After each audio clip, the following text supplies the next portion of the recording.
आता आपल्या आवडत्या मालिकेचे संपूर्ण भाग मालिका प्रसारित झाल्यानंतर लगेचच पाहू शकता पूर्णपणे मोफत फक्त सन नेक्स्ट वर। राजकेसरी महाराजांचा विजय असो, राजकेसरी महाराजांचा विजय असो, आणि राजकेसरी महाराजांचा विजय असो, राजकेसरी महाराजांचा विजय असो, आणि राजकेसरी महाराजांचा विजय असो, आणि राजकेसरी महाराजांचा विजय असो, आणि राजकेसरी महाराजांचा विजय असो, आणि राजकेसरी महाराजांचा विजय असो, आणि राजकेसरी महाराजांचा विजय असो, आणि राजकेसरी महाराजांचा विजय असो, आणि राजकेसरी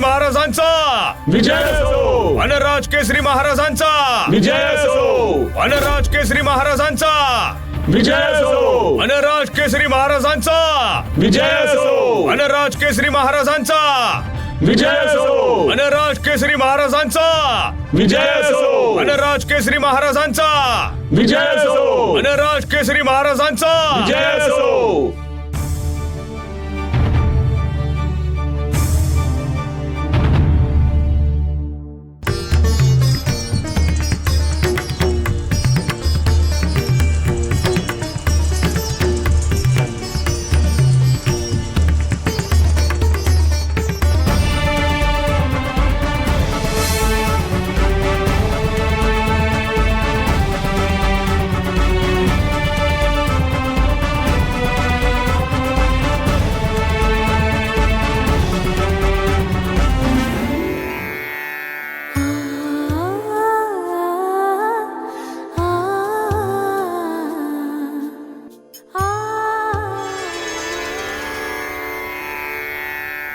महादेव, आजवर मी आपली पूजा अर्चना करत आले आहे. अजूनही आपल्याला माझ्यावर दया येत नाही. एक गोंडस शिशूची माता बनण्याची इच्छा कोणत्या स्त्रीची नसते. विवाहास 1 दशक उलटूनही संतान प्राप्तीची कसलीही चाहूल नाहीये देवा. पुत्र प्राप्तीच्या इच्छेने मी व्याकुळ झाले आहे.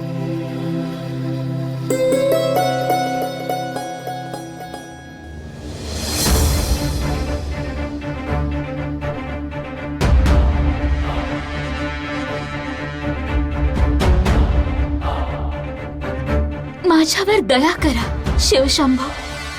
मला मातृत्वाचा आशीर्वाद द्या. आशीर्वाद द्या शिवशंभो.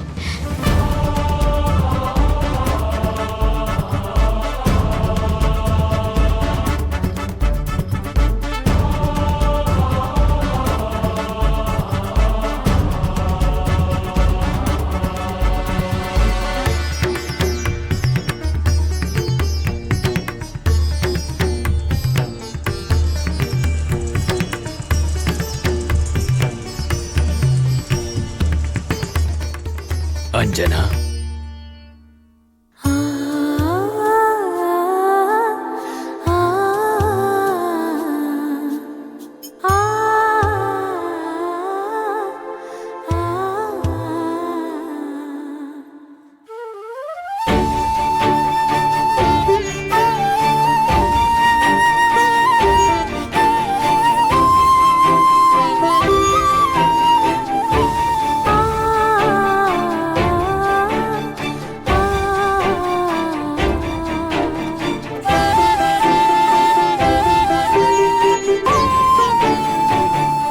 अंजना, मी कित्येक राक्षसांचा वध केलाय. आजूबाजूच्या सर्व दुष्ट शक्तींना नष्ट केलंय. सुमेरूवरचं संकट आता पूर्णतः टळलंय. माझा विश्वास होता स्वामी, तुम्ही विजयी होऊन परत याल. आपली शक्ती सामर्थ्य अद्भुत आहे. आपले आराध्य साक्षात महादेव शंकरांचा आशीर्वाद तुमच्या सोबत असताना चिंतेचं काही कारणच नव्हतं स्वामी. तुझंही यात खूप मोठं योगदान आहे अंजना. ज्या राजाची तुझ्यासारखी उदार, लोकपरोपकारी, शिवभक्त पत्नी असेल आणि आपल्या प्रजाजनांचा आशीर्वाद असेल, तर त्या राजाला पराजयाची कसली चिंता.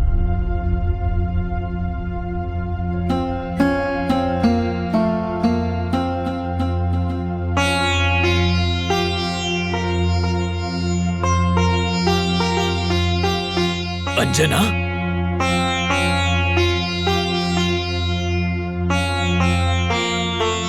अंजना, कुठली समस्या सतावतीये तुला?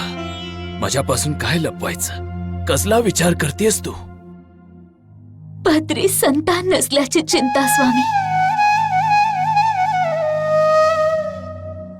चिंता करू नको अंजना. आपल्या आराध्य सदाशिव त्यांचा दिव्य वरद हस्त आपल्यावर आहे. एक ना एक दिवस ते कैलासपती आपली ही इच्छा निश्चित पूर्ण करतील. महादेव दयेचा सागर आहेत. ते आपल्या भक्तांचा हात कधीच सोडत नाहीत. आपल्यालाही संतान प्राप्ती होईल. शिवशंकर निश्चितच कृपा करतील.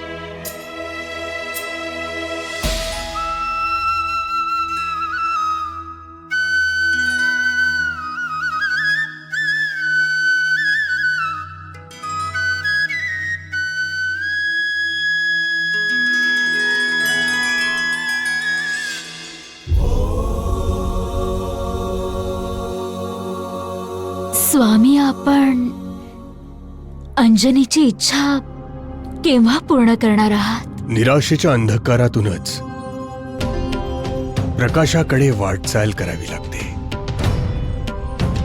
अंजनीची निवड ही याच करिता केली गेली आहे.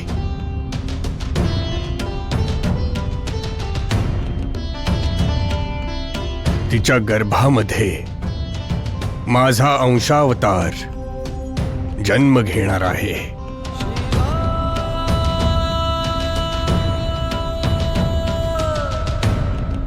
त्याच करिता तिला सज्ज होण्याची आवश्यकता आहे.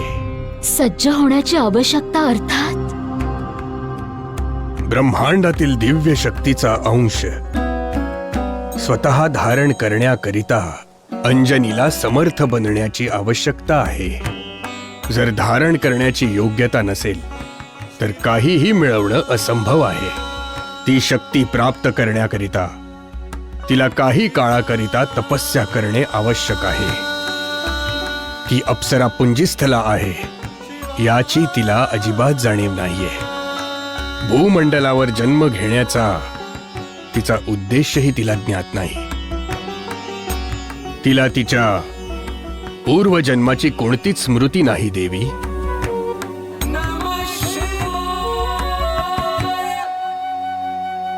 असंय तर मग तिला याची जाणीव करून द्याव्यास हवी. याकरिता नारदच योग्य व्यक्ती आहेत. त्यांनाही या शुभ कार्यात सहयोग देण्याची इच्छा आहे. नारायण नारायण.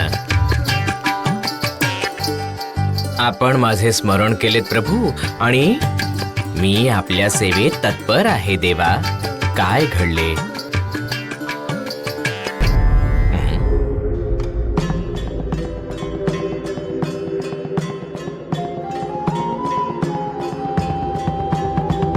आपल्या हास्याचे कारण काय आहे?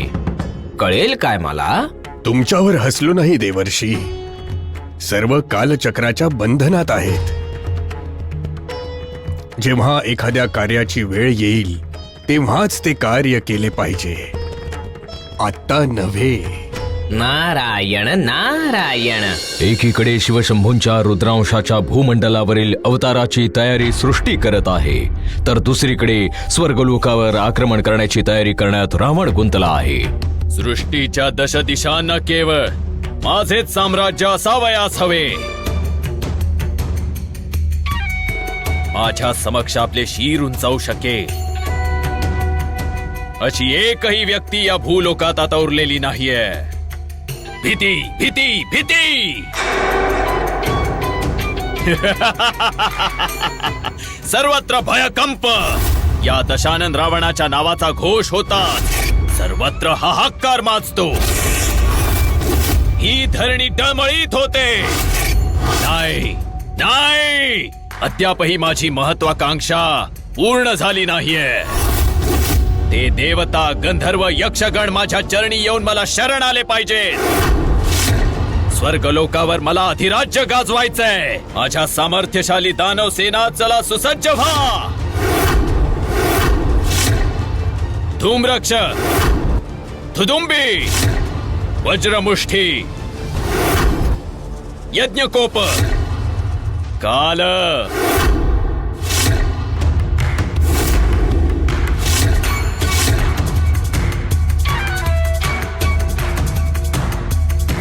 तुम्हाला आमंत्रित करण्याचा उद्देश तुम्हाला ज्ञात आहे.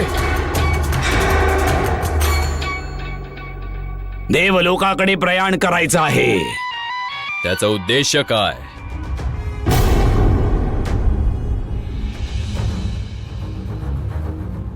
स्वर्गदूतांच्या रक्तानेच संपूर्ण स्वर्गलोक रंगवून टाकू.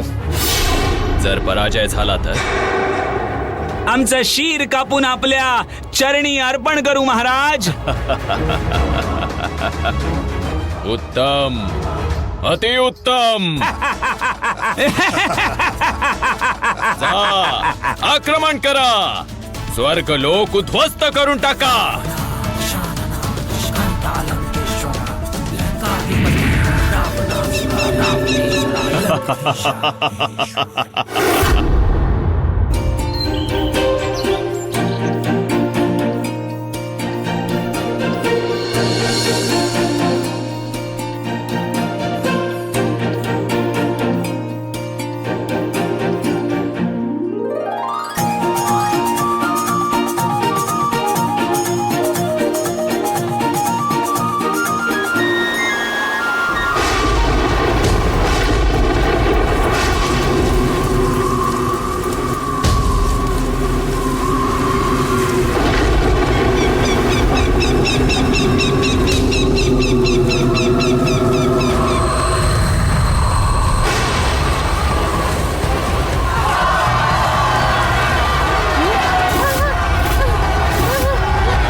स्वामी, महत्वाकांक्षी राक्षस राज रावण दिवसेंदिवस त्याच्या दानवी दुष्कृत्यांना पारावार नाही उरला आहे.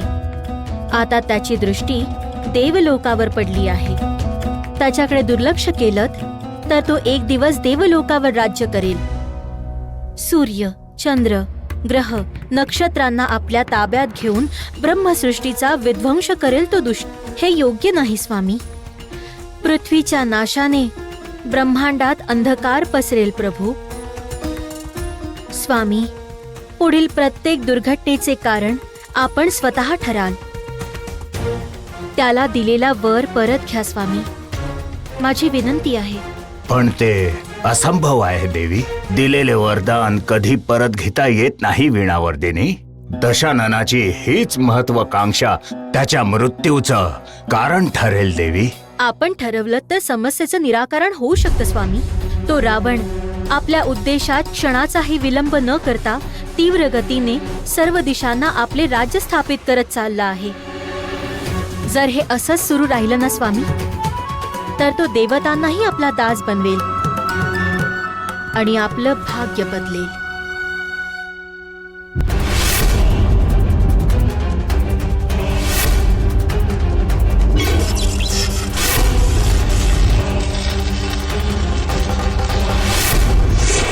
नवग्रहांना वशीभूत करण्यासाठी दशाननाने वारंवार प्रयत्न केले आहेत, परंतु राहू, केतू आणि शुक्र त्याचा सामना करत होते.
लंकाधिपतीने नवग्रहांना जिंकून स्वतःच्या इच्छेनुसार नवग्रहांचं नेतृत्व करण्यास सुरुवात केली. सृष्टीचक्रात भयंकर बदल घडू लागले होते. या परिवर्तनामुळे दानवांना सुविधा आणि अन्य जीवांना असुविधा निर्माण झाली. ऋतुचक्रात परिवर्तन, दुष्काळ, रोगराई, वाळवंट, हिंसा या कारणाने भूमंडळ अस्थिर होऊन गेलं.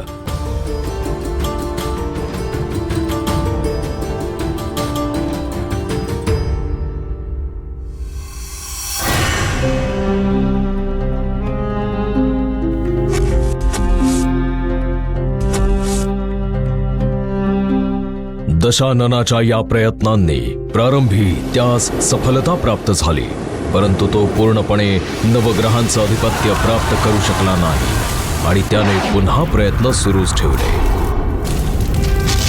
हे परमेश्वरा, तुला मानवाची दया येत नाहीये का? दया कर पालन करत्या, दया कर.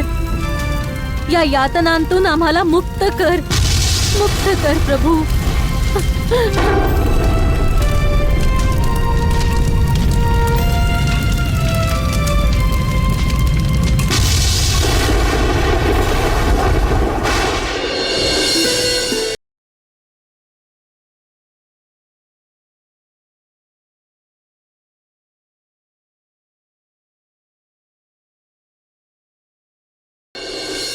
नारायण नारायण.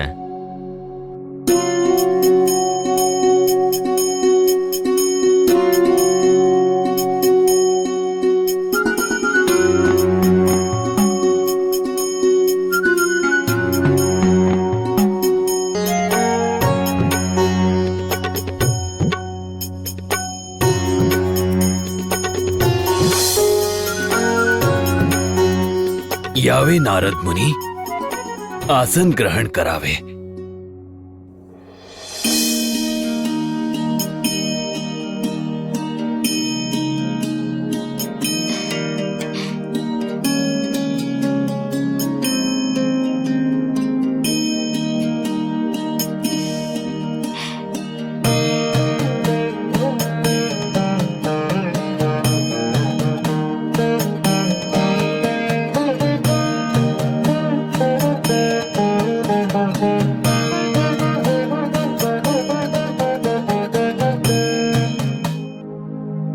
आहा, इतकी गोड आणि रसाळ फळे तर केवळ सुमेरूमध्येच प्राप्त होऊ शकतात बरं. यांच्या केवळ सुवासानेच क्षुधा प्रज्वलित झाली आहे. राजा केसरी, अंजना देवी, आपण जर मला हवी तेवढी फळे खाण्याची अनुमती द्याल तर मी सहर्ष आपलं आदरातिथ्य स्वीकारेन. काय तुमची अनुमती आहे? अवश्य मुनिवर्य. आपल्यासारखा अतिथी लाभणं आमचं सौभाग्य आहे. कोणत्याही संकोचाविना मनसोक्त फळे भक्षण करा. याने आम्हाला अत्यानंदच होईल देवर्षी. नीट विचार करा वानरराज. मी अतिशय भुकेला आहे. इथलं सर्व भोजन मी एकट्यानेच संपवलं तर? निश्चिंतपणे भोजन करा मुनिवर्य. जर अतिथी तृप्त झाला तर परमेश्वर संतुष्ट झाल्याचे पुण्य लाभते. देवर्षी, आपण स्वतः आम्हाला आपल्या सेवेची संधी दिलीत, हे आमचे अहोभाग्य आहे. स्वीकार करा स्वामी.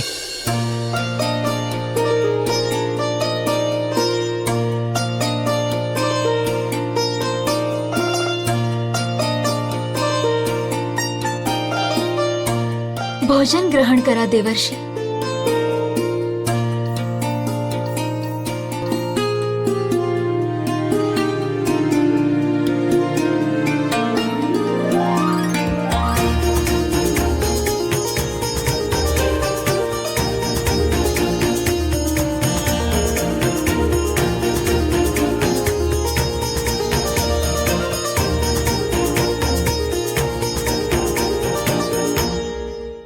ओम. वाह, काय रुची आहे. सुग्रास सुग्रास अंजना देवी.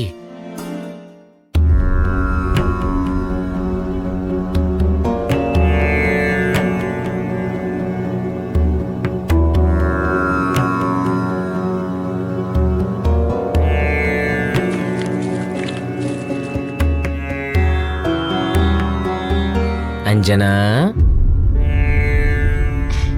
आज्ञा स्वामी. कुठे हरवली आहेस तू? कसले विचार सुरू आहेत तुझ्या मस्तिष्कात? मला सांगू शकतेस का देवी?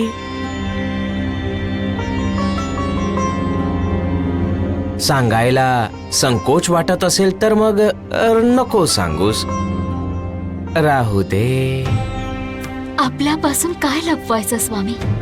आता विवाहास 1 दशक उलटून सुद्धा संतान प्राप्ती नाही. मला दिवस रात्र हीच एक चिंता व्यापून राहिली आहे. विषय निश्चितच गंभीर आहे बरं. प्रयत्न केल्यास तुझ्या या चिंतेवर मार्ग निश्चितच आहे. संतान प्राप्तीचा संकल्प धरून तुला तपस्या करावी लागेल देवी. तपस्येच्या फलस्वरूप जन्माला येणारे बालक सामान्य बालक नसेल, महाबली, महाशक्तिशाली, पराक्रमी बालक असेल. सर्वांची संकटे दूर करणारे दिव्य बालक असेल. परंतु यासाठी तुला खूप कष्ट सोसावे लागतील. पुत्रप्राप्तीसाठी मी कोणतंही कठीण दिव्य करू शकते देवर्षी.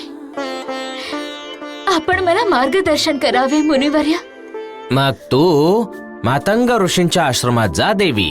तुझ्या संतान प्राप्तीच्या तपस्येकरिता ते योग्य स्थान आहे. तुला पुढील दिशानिर्देश तिथेच प्राप्त होतील.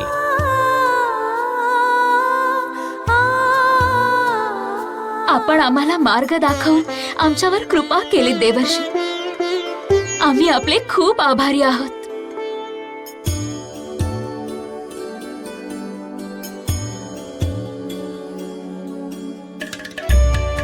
नारायण नारायण.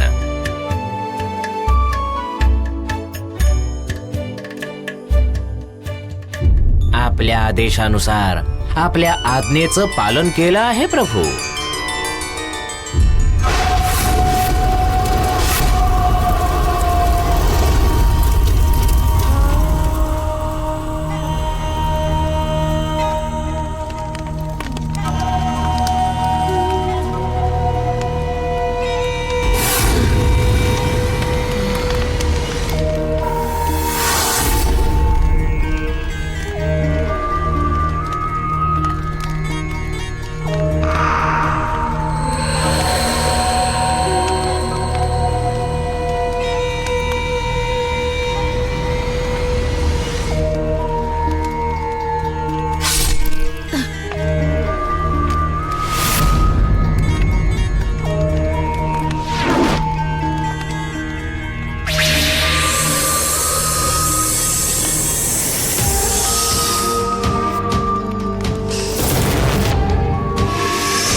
याला इथे कशाला घेऊन आला आहात? माते, आम्ही सामान्य कृषक आहोत. वर्षा झाली नाही, जमीन शुष्क पडलीये. आम्ही कोणतेही पीक घेऊ शकत नाहीये. जलप्राप्तीकरिता वर्षा व्हावी म्हणून आम्ही इंद्रदेवांना प्रार्थना करत होतो देवी. हो, तर वर्षा व्हावी म्हणून वरुण देव आणि इंद्रदेवाची आळवणी करत होतात तर तुम्ही.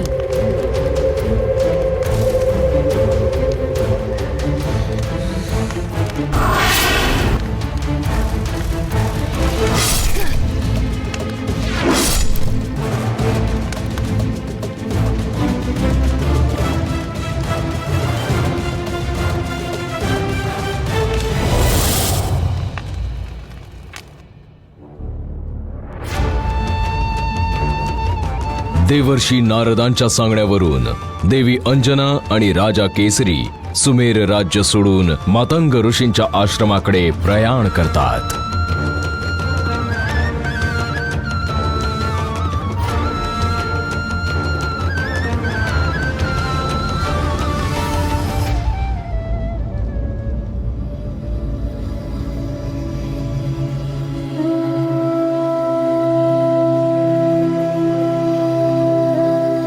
अरे, हे काय? तुम्ही सगळे अश्रू का ढाळत आहात? मी एका शुभ कार्यपूर्तीसाठी जात आहे, आणि जर आपण सगळे असे दुःखी व्हाल तर आम्ही पुढे कसे काय जाणार? सुमेरू साम्राज्याला त्याचा उत्तराधिकार हवा आहे, आणि तो शक्तिशाली, ज्ञानी आणि सर्वांचा दुःख दूर करणारा तारणहारी हवा, सद्गुणांनी संपन्न असायला हवा.